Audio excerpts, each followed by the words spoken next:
Hi everyone, I'm Serby, and welcome to Cogno Key. So, have you ever dreamed of starting your own business? Well, before you dive in, there is one really crucial legal concept you absolutely have to know. It's all about protecting yourself. Let's break it down. Just picture this for a second. You pour your heart, your soul, your life savings into your dream company. It's taking off. But then, disaster strikes. The business gets into some serious trouble, and suddenly there's a mountain of debt. Now, could the creditors, the people you owe money to, come knocking on your door? Could they take your car, your personal savings, even your family home? Yeah, it's a terrifying thought, right? Okay, deep breaths. The good news is, the law actually has a pretty powerful solution to stop that exact nightmare from happening. You can think of it like a protective shield made just for entrepreneurs. And this shield has a name. It's called the corporate veil. So what is it exactly? Well, the minute a company is legally registered, it becomes what we call a separate legal entity. It's like the company magically becomes its own person in the eyes of the law, completely separate from the people who actually own it and run it. Kind of cool, right? And this separation is everything. It means the company is responsible for its own mess, its debts, its lawsuits, all of it. And you, the owner? Well, your personal assets, your home, your car, your savings, they're all safe and sound behind that veil. Basically, the company's problem is not your personal problem. What a relief. But why? Why does the law even offer this protection? It's actually pretty simple. The main goal is to encourage people just like you and me, to take those big, bold risks, to innovate, to start new companies, all without being terrified of losing everything if things go south. It just makes the whole world of business run a lot more smoothly. But of course, it's not always that simple, is it? There's always a complication. What happens when someone tries to misuse this shield? Use it to hide some shady dealings or fraudulent activities. Well, don't worry, the law has thought of that too. And this quote really says it all. The corporate veil is a privilege. It's not some unbreakable, absolute right. It was never meant to be a hideout for fraud or any kind of illegal stuff. So if you try to misuse it, well, you can't expect it to save you. And this leads us to a really cool legal term, piercing the corporate veil. It's exactly what it sounds like. It's when the courts literally punch a hole through that protective shield, they look right past the company's separate status, and they go after the people behind it, holding them personally responsible for whatever they did wrong.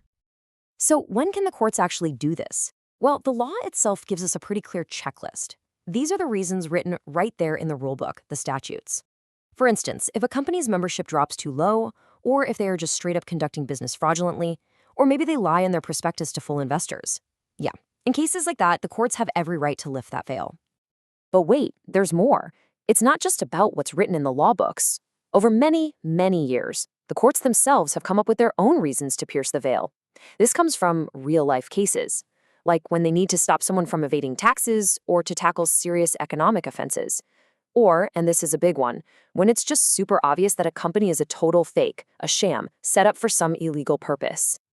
Okay, so we've covered the why. We know why the courts would want to pierce the veil. But now for the how. How do they actually go about it? What are the tools they use to peek behind that legal curtain?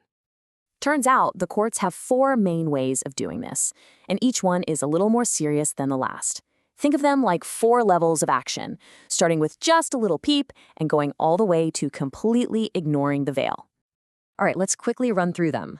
First, you have peeping. That's when the court just takes a little look to gather information and figure out who is really pulling the strings. Then there's penetrating, which is more serious. Here, the court actually passes through the veil to make the owners personally pay for the company's debts. Extending is when you have a whole group of companies and the court decides to treat them all as one big single entity. And finally, the most extreme one, ignoring. The court just pretends the company doesn't even exist, usually because it's nothing more than a cover for fraud. Phew, that was a lot. So, what's the big picture here? What is the main takeaway from all of this? Why does this whole balancing act even matter? When you boil it all down, the corporate veil is really a delicate balancing act. Think of it like a scale. On one side, you have the need to encourage business growth, to let entrepreneurs take risks and create jobs. But on the other side, you have to ensure there is justice, that this protection doesn't become a loophole for people to cheat the system. It's all about finding that sweet spot right in the middle. And believe me, this isn't just some dusty old legal theory. The act of piercing the corporate veil is one of the most fought over, most debated topics in all of company law. People are in court arguing about this stuff all the time. That just goes to show you how important and how tricky this balance is in the real world. So that leaves us with one big question to think about. Is the corporate veil a fair and necessary protection for honest entrepreneurs?